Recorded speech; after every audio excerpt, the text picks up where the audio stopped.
الحمد لله وكفى والصلاة والسلام على رسول الله أما بعد فأعوذ بالله من الشيطان الرجيم بسم الله الرحمن الرحيم قال الله تعالى في القرآن المجيد يا أيها الذين آمنوا اتقوا الله وكونوا مع الصادقين۔ محترم سامعین، آج میں مسلمان کے مسلمان پر 5 حقوق ہیں، وہ احادیث مبارکہ صلی اللہ علیہ وسلم کی روشنی میں پیش کرنا چاہوں گا۔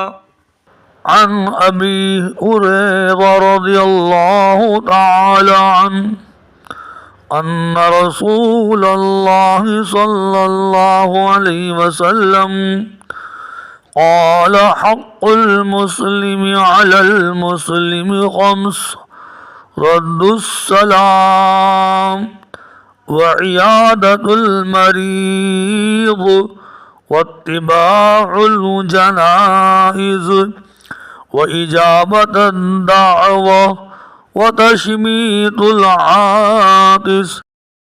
حضرت ابو ہریرہ رضی اللہ تعالی عنہ سے روایت ہے، اللہ کے نبی حضرت محمد رسول اللہ صلی اللہ علیہ وسلم نے فرمایا، ایک مسلمان پر دوسری مسلمان کے 5 حق ہیں۔ فرمایا سلام کا جواب دینا، بیمار کی مزاج پرسی کرنا، میت کے جنازے کے ساتھ جانا، دعوت قبول کرنا، چھینک کا جواب دینا۔ حضرت علی کرم اللہ وجہ الکریم فرماتے ہیں کہ میں نے نبی کریم حضرت محمد رسول اللہ صلی اللہ علیہ وسلم کو یہ فرماتے سنا ہے کہ کوئی مسلمان اگر صبح کے وقت اپنے مسلمان بھائی کی عیادت کرتا ہے تو شام تک 70,000 فرشتے اس کے لیے دعا گو رہتے ہیں، اور اگر شام کو عیادت کرتا ہے تو صبح تک 70,000 فرشتے اس کے لیے دعا کرتے رہتے ہیں، اور اس کے لیے جنت میں پھلوں کا ذخیرہ محفوظ کر لیا جاتا ہے۔ حضرت انس بن مالک رضی اللہ تعالیٰ عنہ سے روایتیں فرماتے ہیں، ایک یہودی لڑکا اللہ کے نبی کریم حضرت محمد رسول اللہ صلی اللہ علیہ وسلم کی خدمت کیا کرتا تھا۔ وہ ایک مرتبہ بیمار ہو گیا۔ اللہ کے نبی حضرت محمد رسول اللہ صلی اللہ علیہ وسلم اس بچے کی عیادت کے لیے تشریف لے گئے اور اس کے سرہانے بیٹھے اور اسے نصیحت فرمائی کہ اسلام قبول کر لو۔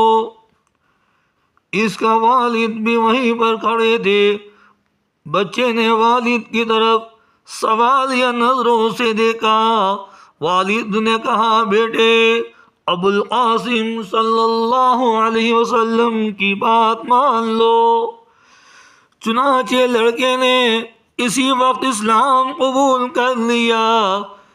جب نبی کریم حضرت محمد رسول اللہ صلی اللہ علیہ وسلم واپسی ہوئے تو آپ کی زبان مبارک پر یہ کلمات جاری تھے کہ اللہ تعالیٰ کا شکر ہے، اس نے اس لڑکے کو جہنم کی آگ سے بچا لیا۔